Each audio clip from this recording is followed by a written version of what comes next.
Well, hello everyone, and welcome to Let's Talk Stroke. So I am so thrilled to have on the show this morning Mr. Donald Ray, and we'll just talk about his stroke journey and let's go ahead and get this thing started.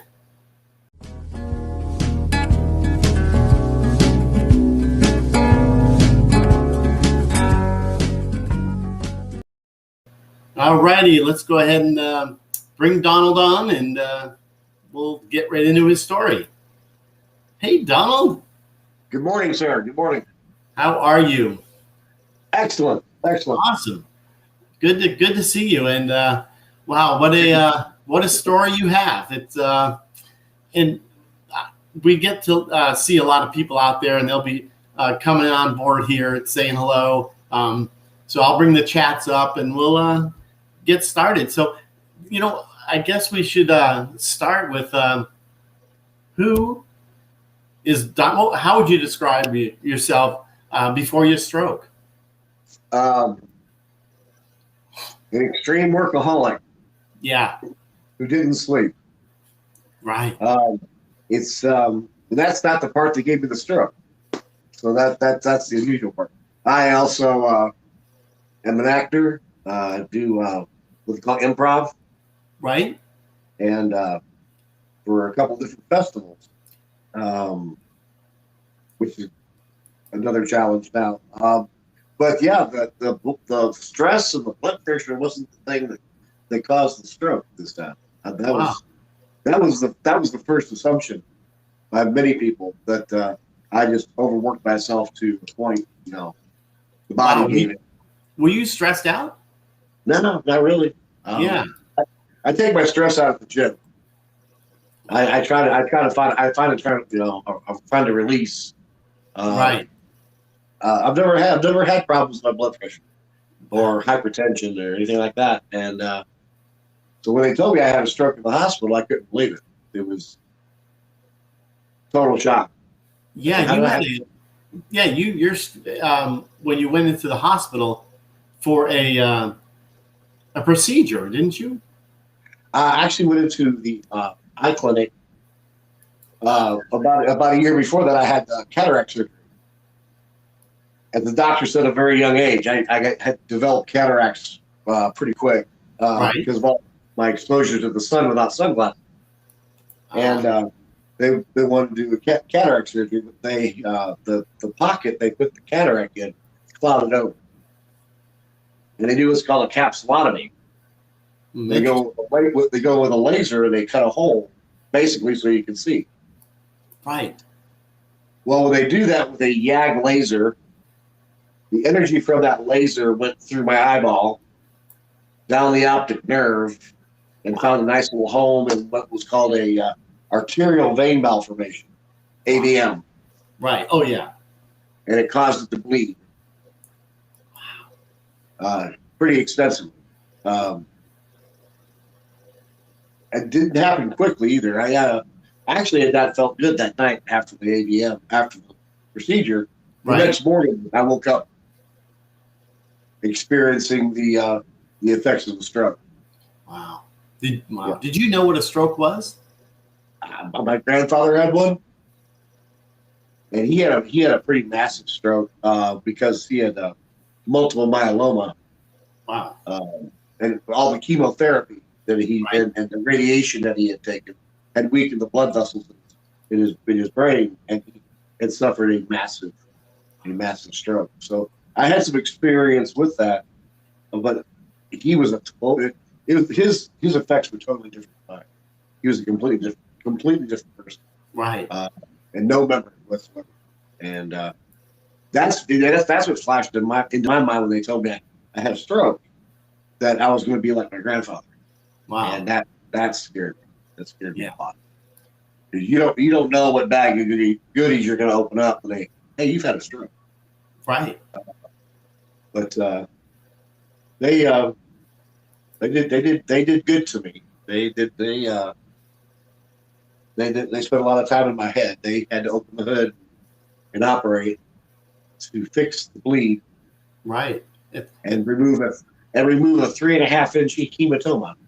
That's just crazy. You know, it's funny, not funny, but all these comments here. But John says, crazy. He had his stroke or bleed a day after they did some eye stuff to his eyes as well. I've never heard, you know, that. Wow, incredible. I did a lot of research right after it all happened. You got a lot of time when you're recovering. Yeah. Especially immediately after you get out of ICU. Right. About if there was any other people out there that had events after having laser eye surgery, and there were a phenomenal number of people who had filed complaints with the medical board, and there was it was incredible. And nobody's done anything about it. And my own attorney said, "Well, are you crippled?" I said, "No, well, we can't do anything for you." They wouldn't pursue it as an action because I wasn't paralyzed enough, right, or damaged enough from the procedure. Right. That really hurt. That hurt my heart a lot because, and I know a lot of people out there have experienced this. You get your first bill in the mail. Yeah. Mine was $287,000 for not quite a month in surgery. And you sit there and go, how am I going to pay this? Yeah. No, you have no idea. And fortunately, the insurance I had backed me up, but not everybody has insurance. I agree. Now you had good emotionally family support as well, didn't you? I had friend support, family support. Several of my cast members from what we call the Renaissance Faire of the Ozarks is one of the shows that I'm the entertainment director of. Came and actually took me to the hospital because I refused the ambulance. Yeah, it wasn't a stroke. It was a migraine. Is what I thought it was anyway. Sure. And I wouldn't let the ambulance take me, so they came up and firemen carried me to the pickup truck, threw me into the back of the pickup truck, and took me to the hospital. I wasn't going to go on that. I wasn't going to go on my own accord. Yeah, no, I agree. And you were talking about your cast members. Yeah. And this is, I have a picture up of you and Feleccia, your wife, correct? Yes. Yeah. So what was that? Because I know that we have a gentleman out here that is into the same thing that you were doing. Well, that particular picture is from a different festival. It's called the Oklahoma Renaissance Festival. And my wife and I were on the cast there for well over 10 years. Wow. And that's where I learned to be an entertainment director. We were nobles, of course, but I also did stage combat. Wow. Interesting. With real swords. Wow. And real battle axes and stuff like that. Wow. Yeah, and Mike Peters says he was stubborn as well. I should say, good morning, Mike. Good morning, John. Let's see. Chandra, good morning. Christy Starr, good morning. Mike Peters from South Wales, United Kingdom. Good morning. Yeah, and who else? Cheryl. Anybody from Scotland? From where? Anybody from Scotland? Oh, yeah, from Scotland. Oh my gosh, and let's see. Lisa Brown, nice to see you. John and Leslie Hadley. She also broke her hip like me. Paul Quillen from Delaware. Lynette Price. There's a lot of people here. Yeah, very good. Yeah, our Renaissance characters, the ones I play, are from Scotland. Oh, okay. Obviously, because I'm Scottish. That's a new word, by the way. And my wife plays a French character. But yeah, that was our passion for a long time, mine anyway. And I carried over to the new festival. And the challenge was because of the stroke, whether I was going to be able to still do that. Wow. because I haven't tried the stage combat portion. Right. That's live steel, and you have to trust a lot when you're up there with even with a choreographed fight. Yeah, Your fight partner has to be on top of their game, and I don't know if I'm on top of my game there yet. That's still an avenue I've got to work with. Right. It's a learning thing. And, I had no illusion that I was going to jump out of bed and be 100% the next day I got out of the hospital. Yeah. And you're still, because I see all your pictures like right there. I mean, you post, just like Feleccia said, your wife, you're taking all these pictures just for progress. Because this picture here of you in the hospital, a little different than what you look like, well, now. And here, I would only wish I could be looking. That's pretty impressive. Well, thank you. Yeah, very. And then, so what else is of your stroke like results? When I first realized, when they finally told me I had a stroke, I had partial arm and left hand paralyzation. Right. The stroke was on the right side of the brain, of course, so it affected everything on the left hand side of the body. And I had what they call vision field deficit or neglect. I was reading half words. They would show me a list of words, and I'd only read half of them because I could only see half of them. Yeah. That actually went away pretty quick. But the paralyzation, the legs, the arm, they started working with me on that while I was in ICU. Really? Yeah, they had me up out of bed, walking around with assistance. The physical therapist came down twice a day and walked with me. Now, when I got out of ICU, I was walking 2, 3, 4 times a day. Wow. I couldn't stay in bed. I'm not a bed person. I'm not a bed person. Yeah. Wow. And I was walking every day, every chance I could, and I'd say that probably helped get me out of the hospital faster. Yes. And when I realized I had a stroke, we made a list. Brain games. That's right. Okay. Word searches. Sudoku puzzles. Yeah. Anything to get the brain working. Right. You may not be good at it. Sure. You got even. I detest crossword puzzles. I would probably do those if it came down to it.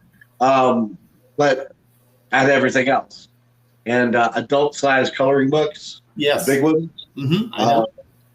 Left-handed. I'm left-handed anyway when it comes to writing and drawing. So, getting that back to normal. Eye-hand coordination, coloring. The Rubik's Cube. Yes. She got me a different kind of Rubik's Cube. It's a superhero Rubik's Cube to work with my hands. It's a great idea. Actually, I've never heard of that, but that's a great idea with the Rubik's Cube. And the all-important squeezy ball. Yeah, exactly. For those of you who have hand paralyzation or have problems with grip, I sound like I'm drunk this morning. I apologize. I am incredibly dehydrated today. That's the other thing I was going to say.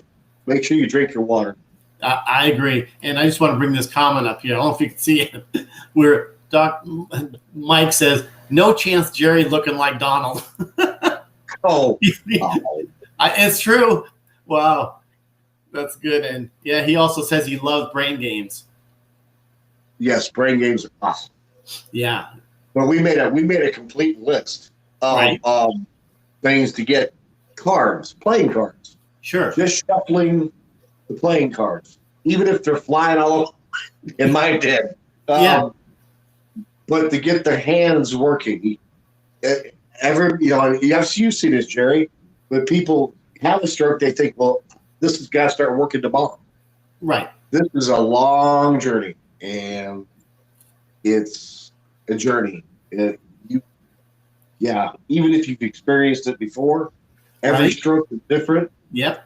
Every person is different, and nothing ever works the way you think it's going to work. Very true. And I always call myself, I'm just bullheaded enough not to care. Because I've been asked, well, how can you go to the gym every day? Right. Well, as you know, anger management is something most stroke victims don't do well. Very true. The emotional part of this is the emotion. Your brain is being bombarded with so many chemicals, and you're seeing things from so many different perspectives. Things aren't working. Yes. Things you normally could do, you can't do. And and all those loving people that are caring for you and looking after you are telling you you don't need to be doing that, or you should be doing that, or that's too much. Right. They think they know what you're going through. They don't. And God bless them. They mean well, but they can be a major source of aggravation for the person living the stroke. Very true. And I've had that. I have family and friends who think, well, you're doing too much. Right. I'm doing as much as my body allows me to do without any pain or discomfort. Wow. And now with bodybuilding, there's pain. There's always going to be pain. Yeah. But there's no crippling pain like you had when you're first learning to walk or learning to use your arm. Those pains are different. I mean, my arm hurt all the time. Every time that the brain would try to test that neural pathway, yes, there's pain, and there's the sudden jerk of the hand or spasm. Yes, because your brain is going to constantly test those pathways as you build them, and it's going to drive you crazy. I sit there watching TV and just suddenly. Yeah. Oh, I know. So did people treat you differently after you had the stroke? They still do. They still do. Yeah. Yes, they did. They walked around me like I was a piece of glass. I use the phrase broken. Yeah. They treat you like you're different. Almost like you're a child sometimes. Like you have a disease or something. Oh yeah, like you're contagious. Yeah. So true. You can't. I tell my friends at work, you can't catch a stroke. I'm not contagious. But that's a lot of people. You've seen it where your friends, close family, kind of vaporize. Yes. They know you didn't die. That's a relief. Sure. Now they're gone. Right. I've got a huge group of friends I haven't seen in 2 years because they know I lived, and they have other lives. Yeah. Unfortunately, a lot of it can't be part of that life. Many of them. So you're the whole paradigm shifts to what you can and cannot do, and who wants to associate. Yeah. The employers treat you different. Yes, exactly. My boss, God bless, they did a wonderful job keeping me and my wife and I supported and saw to our needs.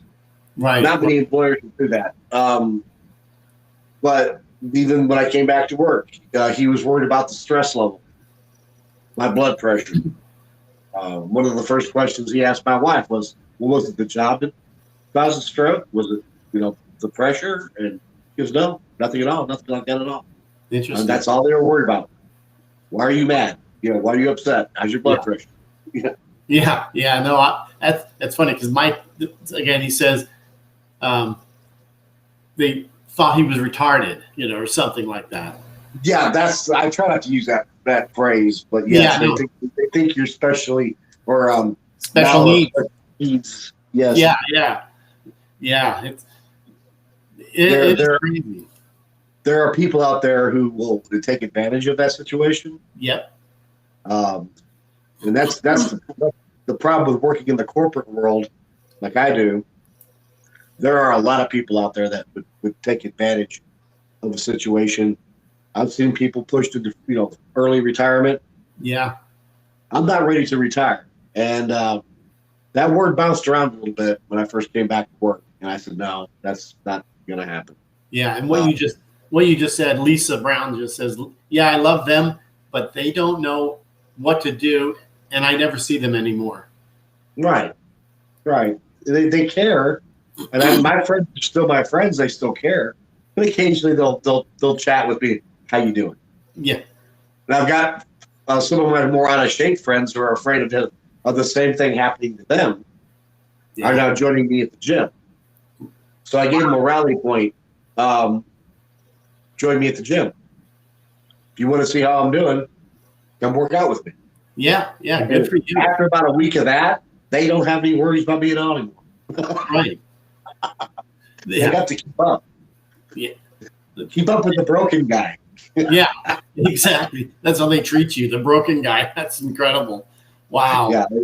Yeah. They just don't understand. And I bought a bicycle, and it's one of those fat tire mountain bikes. Yeah. To work on my balance, and it helps. But they're like, "What are you doing on a bike?" To work on my balance. Everything I do in life is something that's going to better my situation. I agree. How do you motivate yourself? Exactly that way. I wake up in the morning, I say my prayers, I put on my crucifix. I usually go to mass, but the day starts with a big thank you. Yes, I agree. And it's so true. A lot of protection there. Yeah. Someone kept me from dying. And the doctors told me and told my wife, and they finally got me to the hospital, and it's been like 18 hours. Wow. Since the stroke had started, almost 24 hours. And the nurses were giving my wife grief. Why'd you wait so long? Well, he's a bonehead, and he didn't want to go. Right. They really gave her a lot of grief because they couldn't give me that injection, to stop. And it wouldn't have helped anyway because it was a bleed. It wasn't a clot, so the injection wouldn't have helped. Yeah. But they say within the first 3 hours, permanent brain damage is done. I can tell the brain damage was done years ago.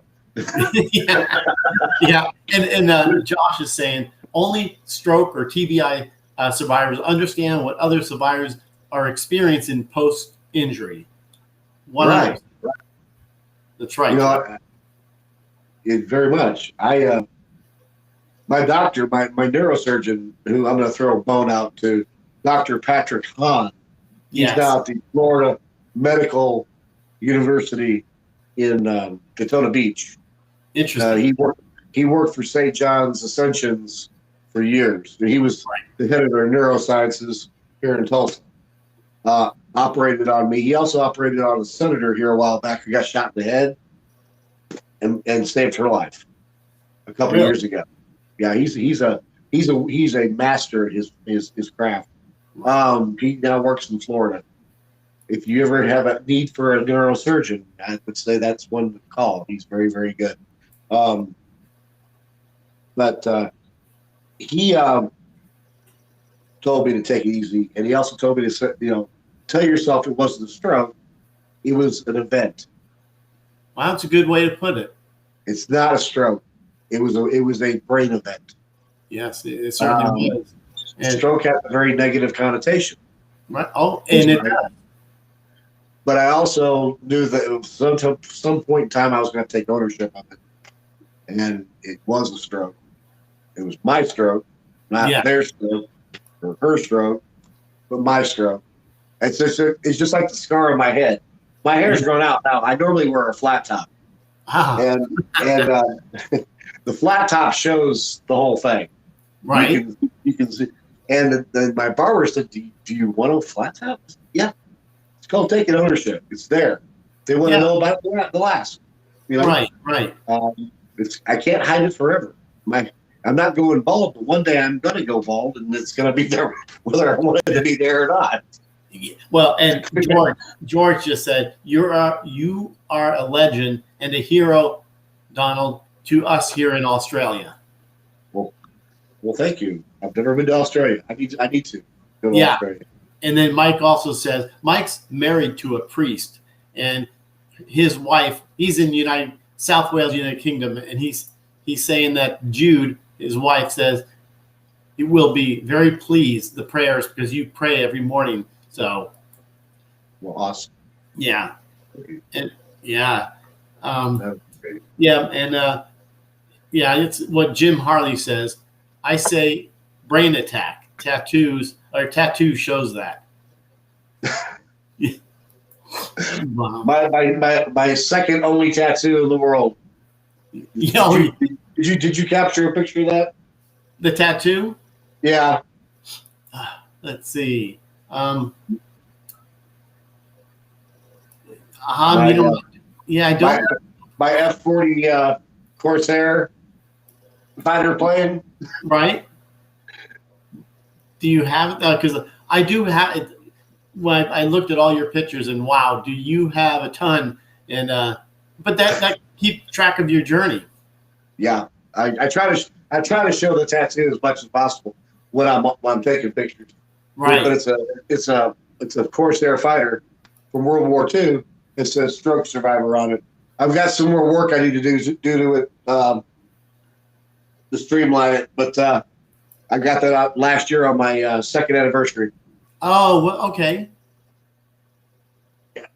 I'm actually just pulling it up right here. So, first thing they said, "Are you a blood thinner?" So I said, "No." Yeah, because you blood thickeners. Yeah, well, you can't have a blood thinner as a hemorrhagic stroke, right? Right. Yeah. They had to. When they went in there and cauterized all that stuff, and cut it out. They no aspirin for you. Yeah, none. No, I know that's. Yeah, you could take a Tylenol, but not that. That's it. I believe that's what same as me. Let's see. Can you see the picture? Yeah. Is that the one? Yeah. That's it. Yes. Great picture. I know when you're on a cell, it's a little more difficult to see the picture, but yeah, I know that's okay though. I don't know what happened to my camera. That's okay. No, not a problem at all. Wow. So, but the like I said about my when I first got out of intensive care, they had me walking. Right. And I was walking 3-4 times a day, and then they brought my boy. Yes. My boy Jack to the hospital. He was a standard size schnauzer.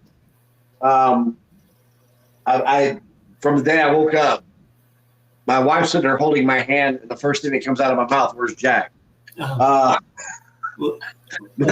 are you doing? How's the cows? How's the kids? Where's my dog? Right there. I got a picture of him right here. And he's my wingman. That's fun. Yeah. And he stayed with me until they got me to the hospital. He was very protective. But if you have an animal, they're great therapy. But they let them bring them to the hospital, and so I could see him, and all my stats stabilized. Yeah, that's incredible. Brooke Allen, you probably see her out and about. She says, "Hey, Jerry and Donald. Donald, you're an animal. You never give up." That's awesome. Well, thank you. I take my lead from my dog. He doesn't give up either. Yeah.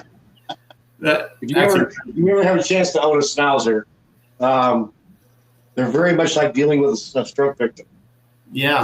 They're of one mind. And I think that's why he and I get along so well. Yeah. Now, do you take any meds currently? No, absolutely not. Wow. I'm grateful for that. But they started putting me on anti-seizure medicine right after the surgery, and they told me that was standard procedure. Right.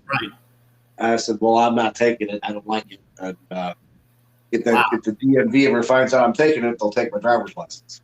And they said, "You're only taking it for 2 weeks." Okay. So when the 10th day came up, it was gone. I told them I'm not taking it. Right. It's just too scary. I never had a seizure. Wow. Good for you. Have very vivid dreams. I will say that. Dreams? You mentioned yeah, that? Like very vivid dreams. Interesting. When I do sleep, they're like 3D Technicolor. You know, that's funny you say that, because my wife, I'm the only one I tell her, because I have those every once in a while. Yeah, I have conversations with people. That carries over to talking in my sleep, of course, and I do a lot of that. Really? Wow. Yeah. Sleepwalking, done that. Really? Sleep eating is the big one now. Wow. Their stroke is not for the weak. That's it's rewired something. I'm not sure what it is. Now I'm sleep eating. Wow. I'll eating? I'll go to the fridge and make a sandwich and leave it on the dining room table. I've never heard that before. Yeah. And I've done a lot of the interviews with stroke survivors, TBI, anyone, and what you just said, that's incredible.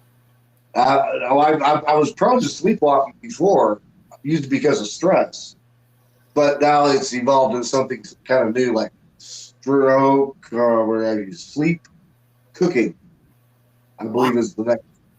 Your wife, wow, Feleccia has to keep track of you. I mean, I guess. She has threatened to strap me down to the bed. Oh, it's funny because John here says, I do enough awake eating. How's your diet? If you're cursed and you go to a really good hospital, and I was cursed, St. John's, Ascension St. John's, they've actually got a Michelin star in their food service, and they will flat feed you. Wow. Crusted salmon, Angus burgers, you name it. They have a full menu, and they're not afraid to serve it, and they will fatten you up for Thanksgiving in a quick way. I gained like 40 pounds. Wow, that's incredible, because you how long were you in the hospital? Almost a month. Wow. Almost a month. I went in February 23rd. I came out March 16th. Wow, but you were determined. You're not going to let anything push you around. Yeah, there's one picture of me in scrubs. Oh. I think you showed it to me yesterday when we were talking. I was standing there next to the hospital bed wearing burgundy scrubs and a St. John hat. That was my escape plan. Let's see. Oh, boy. I was going to escape the hospital. I went out to the gift shop. Right. And bought the scrubs and the hat. And one of my nurses came in and noticed that I was wearing tennis shoes. I said, "Well, you're quite comfortable today." An hour later, I had there's a yellow armband or a wristband. Yeah. They put on me. It says non-employee patient. That's funny. Absolutely. It has a little chip in it. And if you get near the front door of the hospital, it sets off an alarm and locks the door. Is this true? Yes. Oh my goodness. They were afraid I was going to sneak out during the 5 o'clock shift change, which was the plan. Didn't work, though. The doctor thought it was hilarious. He shouldn't be doing this. Yeah. Not even close to this. Wow. Actually making plans, the structure, less than 2 weeks out of ICU. He was really impressed. He was also at the same time I was giving my wife instructions on how to get me coffee when I came out of my coma. Right. They were giving me these little sponges. They dip in water, and you have to suck on them. Yeah. For swallowing. you can't take fluid yet. They haven't tested you for swallowing. Yes. So I told her, there's a coffee machine outside the ICU. I don't know how to do this.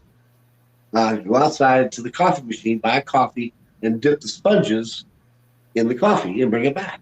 Right. And the doctor's sitting there listening, he's laughing his head off.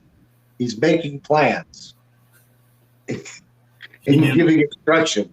He hasn't been out of his coma for 24 hours yet. Wow.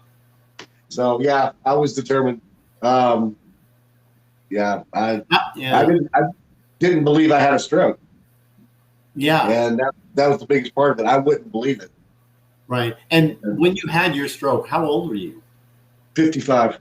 55. Okay, so 3 years ago. Actually, yesterday, wasn't it? Yeah, it's 57. I'm still 57. My birthday's coming up this month. So yeah. Yeah, but your like celebration of life, what I call it, stroke anniversary was yesterday or the day before? It was recent. 23rd. 23rd. Okay, time's flying. Okay. The actual surgery took place. I believe I woke up where they started doing additional testing on me on the 28th. Right. Wow. I went and got all my documentation from the hospital and all the CAT scans and MRIs and all the ugly stuff I needed to see because I'm trying to write a book. Right. Well, that's good. So how would you what would you say? Because I know we get a lot of people that are struggling or they're just feeling like, you know what, this stinks. Being a stroke survivor is not what I signed up for. How would you help somebody else out and tell them, you know what, it's going to be okay. And you can have those days that you could sulk, but you don't want to stay there. The first thing you got to do is forgive yourself. Mm-hmm. You have to forgive your body. Your body let you down. Not God, not the devil, right? Nothing else, not the doctor. Your body gave up the ghost. Whether your lifestyle was incorrect, you drank a lot, did drugs. I could have had a stroke working out. That AVM was a birth defect. Oh. I didn't know I had it. It could have broken at any time. But you have to forgive. First thing you have to do is forgive yourself. Okay. If you don't have a faith, you might want to find it. Yeah. I'm not going to sit here and tell everybody, go to church. That's not, no. Sure. That's a personal thing. Right. And but whether you believe in yourself or believe in something else, understand it's going to get better. Yes. But you have to take a little steps. And the big thing here, celebrate your victories. Yes. I keep a log. Now, mainly my logs are all on Facebook. Right. But I keep a paper log too. My wife laughs when she hears this. I call it my book of win. I like them. It's my big book of win. And what goes in this big book of win is everything that went well or I did right that day, that minute, that hour. If I tried to play chess and I was able to successfully play a game, that went in the book. Early, walking down the hallway to the coffee station at the nurse's station, back to the room was a win. I like it. Everything, no matter how small you may think it is, it's cumulative. And you really have to just let those stack up. And just don't write them down. Go back and read them. Yeah. When you feel depressed, and you will feel depressed, go back and read them. Yeah. And don't be afraid to cry. Are you going to do that too? Sure. I do it today. I mean, it's the silliest thing in the world. And I see a very emotional movie. I don't cry. I cry. Yeah. It happens. It happens. It's changed me a little bit, and far more emotional than I used to. I agree, 100%. I understand. Like, Tanya just says, "I put on my own shoes today." That's a victory. Celebrate those. For the first, for forever, even today. I went to the gym yesterday. My wife tied my shoes. I've been tying my shoes since I've been out of the hospital. Yeah. But I overdid a lot of core work, and it hurts to bend over. Yeah. So to help me out, she tied my shoes. It wasn't because I can't tie my shoes. She helped me out. Nice. But yeah, tying your shoes. My first day driving my car to work was a big victory. Yeah, certainly it is. And then what the second biggest victory was? Driving myself to work for the first time and not getting lost. Yeah. Yeah. Oh, interesting. Wow. I got lost so bad my first time, and I lived a mile from my office. Oh my gosh. I was on like the south side of town by the river. I don't know how I got there. Wow. But I could not remember the way to get to work. Right. After I sat there a minute and panicked and calmed down, oh yeah, I turned left. And it finally came back to me. But yeah, everything you do right is a victory. Yeah. Write it down. Love it. And if you can do it, if you check with your doctor, I strongly suggest full spectrum tincture of CBD oil. It's expensive, but anxiety and depression, right? It helps a lot. Wow. And the nerve pain. Yeah. On my left-hand side, I have normally a feeling like there's a rock under the arch of my foot. Right. All the time. Just like a constant. It rarely ever goes away until I take my CBD oil, and that feeling goes away. Right. Right. And the nerve pain. It helps it too, but it's expensive, and some doctors don't like you taking it. Right. Especially if you're on anti-seizure medicine. Yes. Or some kind of blood thinner. But right. Always check with your doctor, and if you can take it, do, because it will help. Yeah, it works for you. Yeah. I have friends on Stroke Survivor that smoke marijuana. Yeah. And they love it. They think it's great. Fortunately, Oklahoma is a medical marijuana state, and if I wanted it, I could probably get it. I would lose my job, but not a good outcome there. No, I would prefer to keep my job. So, but CBD oil is legal. There's no THC in it, so it doesn't show up on a drug test, and it helps. It really does. And if I was to give any suggestion there, that and exercise. Yeah. I don't mean go to the gym and do what I do. I would never suggest anybody to go to the gym and do what I do. I'm a glutton for punishment. Yeah, and your diet has changed, I'm sure. Oh yeah, I eat like a pig. Yeah. if it's moved and cooked, I eat it. My metabolism has gone up quite a bit. If you ate as much as I did, you would be huge. Yeah. Go for a walk. Yeah. What a great time to read bond with your wife or loved one. Take your dog for a walk. Do it every day. I have a counter on my watch. Tells me how many steps I take a day. If you're just doing 1,000 steps a day, you're helping yourself. Yeah.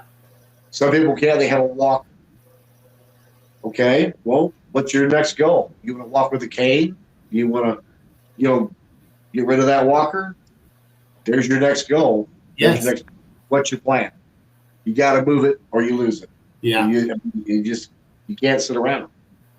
And that's unfortunately that's the sad part about it. Most stroke survivors digress. Their muscles atrophy. Yeah. And they don't have any desire Yeah. If my wife had to tolerate me laying around the house all the time, I'd be sleeping out in the car. Because I'm a slob. Yeah. Yeah. And not to me, but to her, I'm a slob. Blankets everywhere, pillows everywhere. If it's my day off, I'm lounging in the front room, right, and I'm in the way. Yeah, so, I understand that for sure. And so, yeah, you've got to move. You have to move. You have to, but you have to make sure you take care of yourself. Record the things you do well, and forgive the things you don't. Once you forgive yourself, you'll find the path there is a lot less. You'll start emotionally healing. Yeah, but you've got to give that up. You've got to let go of it. And the reason I said find a faith, I wasn't a very faithful guy when I had my stroke. I mean, I had my beliefs. Right. I wasn't even Catholic. But I had the treatment of a Catholic hospital. I found out that they were praying over me, wow. and the surgery team, the nurses, and some things just struck a chord the right way, and that felt like the right thing to do. But giving your worries, your concerns to God is in the Bible. And it changes you. You do it, it helps. Now, I've dealt with a lot of atheists and agnostics in the groups themselves, the survivor groups. And they said, no, the doctors did this. I did this. I said, well, that's fine. I'm not judging. That's not my job. That's way above my pay grade. Yeah. But believe in what you believe in. Yeah. Okay? You have to have faith, whether it's the wrong faith, the right faith. It's your faith. Yeah. Believe in it. Yep. Mike says, so inspirational. And I appreciate you taking the time out of your busy schedule, maybe your workout schedule, to be here. My boss was very agreeable to this. I called him last night to tell him I was going to be at home for a while. He thought there was something wrong. I said, no, I'm going to be doing this interview for the stroke survivor group. And yeah, I said, oh, yeah, by all means. Wow. He's been my biggest supporter as far as volunteer work. Right. I volunteer at the hospital that I was treated at as a way to pay it forward. Matter of fact, hopefully, I will be doing pastoral care for stroke victims. Yeah, interesting. In the next 6 months or so. Wow. I have to be trained for that. Yeah. And be able to visit with those in the hospital who want communion or just somebody to, share the faith. Right. And we currently don't have anybody at the hospital from our parish, and so I'm excited about that, and bring some faith and some hope to those who right now don't have it. Yes. I was sitting in the hospital in acute care right after I got moved back from ICU, and I kept hearing this lady yell. She had a massive stroke. She was paralyzed. They were trying to get her to move her arms and her legs. It hurt. Right. And she was yelling at the top of her lungs. But she was by herself. Right. Nobody there to console her or to help her. And that's got to stop. We, as fighters, go through this journey alone a lot of the time. True. Our loved ones leave us. Our wives divorce us. Seen it. Our girlfriends abandon us. All right. I see the stories every day. I read, my wife just left me after 23 years. Yeah. My fiance walked out on me. Yes. I mean, that's horrible. But you got to find either a support group or a group like this. Yeah. Where you can get emotional and physical support. We can't do this journey alone. No, because so many, like when we do this and we talk to these other stroke survivors, we talk to them, like talking to you. We know what we're going through. We've been there, and still going through this emotional battle. But yeah, you're right, exactly. So I appreciate it. I've seen people post, well, just last night celebrated her 11th year. Yeah, on the stroke survivor page. interesting. She was all, this is my 11th stroke anniversary. That's not a stroke anniversary. That's a freaking victory. Yeah, that's awesome. Yeah, 11 years. Yeah, no second stroke. Yeah, that was the first thing that came out of my mouth when I talked about doctors. So, what are my chances of having another stroke? He said nothing, 0. No, really? Yeah. Then he told me what kind of stroke it was. Well, yeah, I can see that probably not happening. That doesn't make me feel does it mean I'll never have another stroke? No, I could have one tomorrow. Yeah. Just not like the one I had first time. Wow. But yeah. This is an awesome thing, Jerry. I can see where this does a lot of good. It does. And I hope everybody gets something out of this. Yeah. I'm not an expert. I just lived the journey. Yes, I think we're all same boat. Yeah, and it helps. It's so inspiring, and I hope other people share this, to other people, because it does make a difference. I mean, every stroke's different, and it really inspires me to have you on, because you inspire me. Everybody, is like, I mean, we need to get all 1,300 members together and write a book. Yes. And what an exciting book that would be. Exactly. we're not just survivors, we're an army. That's true. Well, that's awesome. The time here. And again, I appreciate it so much to have you on, Donald. And your story is just a true testimony of a battle for a stroke survivor. And you're amazing. And thank you. Thank you for having me. Yeah. So you guys, thanks for tuning in. I see there's tons of comments. I didn't bring you all of them up, but I appreciate you all being here. So take care, and we will talk to you. Any last 2 words or something? Stay happy. I love it. I love it. Yeah. Yeah. All right, guys.